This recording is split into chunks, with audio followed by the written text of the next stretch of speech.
11.7.2009. Unuku Maku.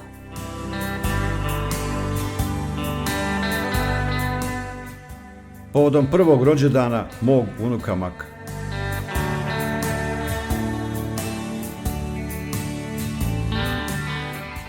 Da mi je neko nekad davno rekao da u mirisno cvijeće spada i mak, odgovorio bih mu bez imalo dvojbe da je neznalica, pa čak da je i papak.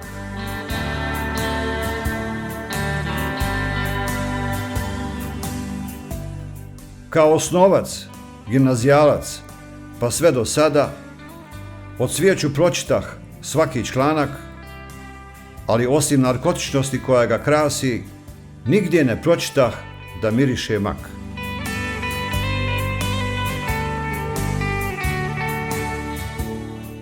Zbunjen zbog svega, upitah Ami, voljenu s kojom već dugo dijelim brak, priviđa li mi se ili je normalno da mi ljepše od zumbula miriše mak.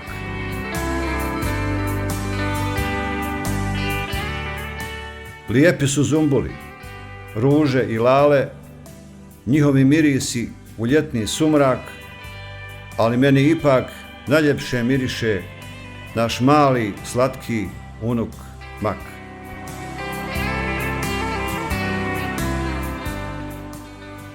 O zanesenjače, važno reko sebi, ispade eto da si ti taj spomenuti papak, jer miješaš pojmove kao i cvijeće, opsjednut unukom koji se zove Mak.